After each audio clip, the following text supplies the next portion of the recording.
дар коҳи суғдиёни шаҳри Хуҷанд вохӯрӣ вакилони маҷлиси намояндагони Маҷлиси Олии Ҷумҳурии Тоҷикистон бо интихобкунандагон баргузор гардид. дар он фаъолони шаҳри Хуҷанд иштирок намуданд.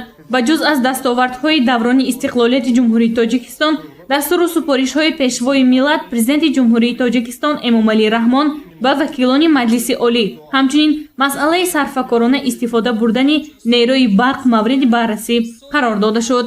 вакили Маҷлиси намояндагони Маҷлиси Олии Ҷумҳурии Тоҷикистон Дилрабо Мансурӣ дар чорабинӣ сухан карда оиди фаъолияти иқтисодиву иҷтимоии мамлакат ибрози назар намуд. имрӯз зарурате пеш омадааст ки мо бо истифодаи фарҳанги заминдории худ, яъне самаранок истифода бурдани ҳар як ваҷаб замин, маводи ғизои аввалия, хоса маҳсулоти ғаллодонагиро барои 2 соли оянда захира намоем. ин нуқта борҳо зимни суханронии пешвои муаззами миллат низ баён шудааст. барои ин моро мебояд ки аз ҳозир ба кишти баҳорона ҳам дар қитъаҳои замини назди ҳавлигӣ ва ҳам дар заминҳои хоҷагии деҳқонӣ омодагӣ бештар бинем. дар вохӯрӣ таъкид гардид ки тамоми шаҳрвандони кишвар бояд нерӯи барқро сарфакорона истифода баранд, чунки вазъи об дар обанборҳо нисбатан ногувор буда барои истеҳсоли қувваи барқ норасоӣ мекунад.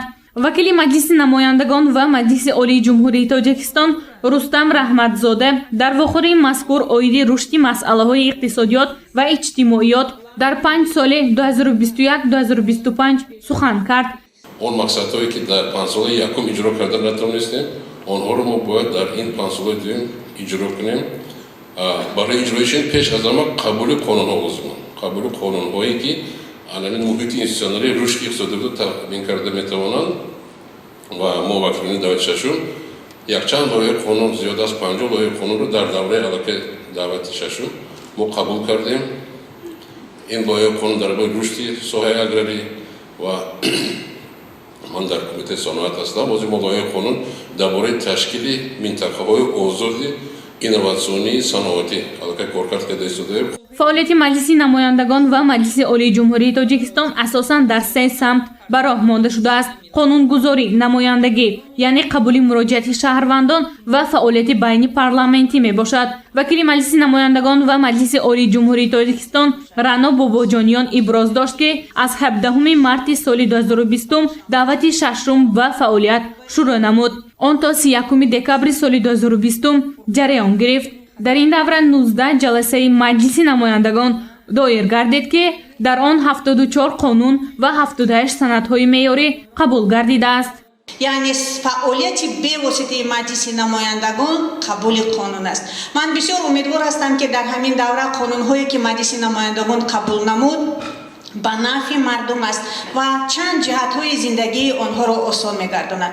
аз он ҷумла қонуни мукаммал дар бораи кӯмаки ҳуқуқӣ қабул гардид ки ин метавонад бевосита ба шаҳрвандони Тоҷикистон дар бораи дастрасӣ кардан ба ҳуқуқи инсон ва иҷроиши қонунҳо кӯмак намояд. ин фақат як чингӣ аз ҳамун сари ангур аст ки дар ҳамин давра Маҷлиси намояндагон анҷом дод. самти дигари фаъолияти Маҷлиси намояндагон ин намояндагӣ, яъне муроҷиати шаҳрвандон бевосита қабули онҳо аз ҷониби вакилон мебошад.